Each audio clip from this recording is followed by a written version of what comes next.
Hi, everyone. Steve Adubato. We now welcome Vanessa Broadhurst, Executive Vice President, Global Corporate Affairs at Johnson & Johnson. Vanessa, great to have you with us. Glad to be here with you today, Steve. Describe your role at J&J. So I lead corporate affairs at Johnson & Johnson, and I think of my group as having three main buckets. First, we do the corporate branding, so corporate brand equity in Johnson & Johnson. We also have our global philanthropic efforts, including our global health equity presence. And then my team also does our worldwide communications. And let me also say that Johnson & Johnson, a longtime supporter of public broadcasting and our broadcasting as well at the Caucus Educational Corporation. Vanessa, talk to us about, we have a heavy focus on leadership. You're a leader at a leading corporation. Your leadership journey, I know it's a really broad, big picture question. How would you describe how you got to be in the lofty position you are at J&J? Well, listen, I think there are a lot of factors that go into anybody's success, but there are a few things that I've tried to keep in mind during my career. First of all, I'm a lifelong learner. And as you can imagine, when I was younger, I thought a lot about my position, my next job, et cetera. But I've really found that my career has been a patchwork quilt. And essentially, there have been a lot of opportunities that I've taken.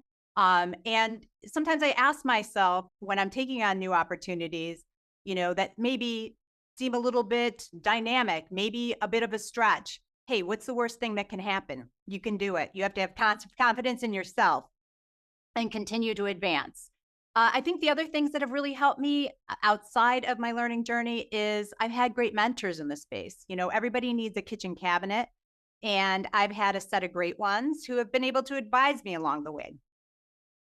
One of the things that fascinates me about not just your role at Johnson & Johnson, but the overall effort to deal directly with the challenge of health equity.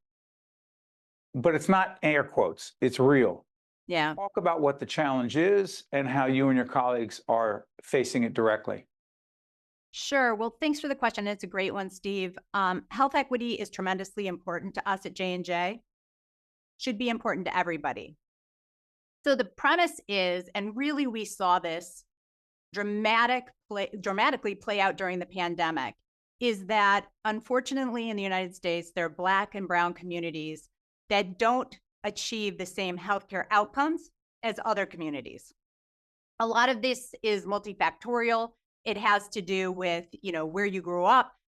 Sure. Your zip code that you live in is the highest determinant for your healthcare in the United States of America. It's also important abroad. And at J&J, we feel that a rising tide lifts all boats. For all of us to be healthy, we all need access to great healthcare. Corporate America and philanthropy, more specifically at your company, describe that mission. Yeah, maybe I'll take it to the premise at J&J. I think Sure. Joaquin probably talked to you about our credo. Yeah, your CEO. And, I'm sorry, one second. Check out our website, steveautobato.org. It'll come up right now. Check out that interview with the CEO of Johnson & Johnson. Joaquin was terrific in there. Go ahead, please. Yeah, fantastic. So our CEO, Joaquin Duato, I know is on your show and probably talked a little bit about our credo, which is our North Star document that leads us at Johnson & Johnson. And essentially, the first paragraph of our credo is about the patients that we serve, as well as the healthcare providers.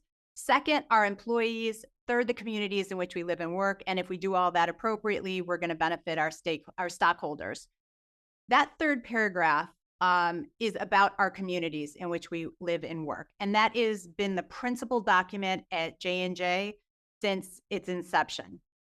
Now, importantly, when we think about philanthropy, it's not just philanthropy at Johnson & Johnson. We really believe that we have an obligation to live into and improve our communities.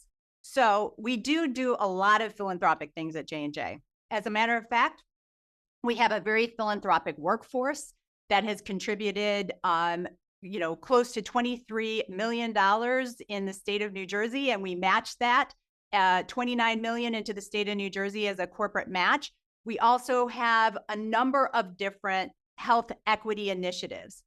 During the pandemic, I think we saw that COVID really illustrated some of the health disparities we have.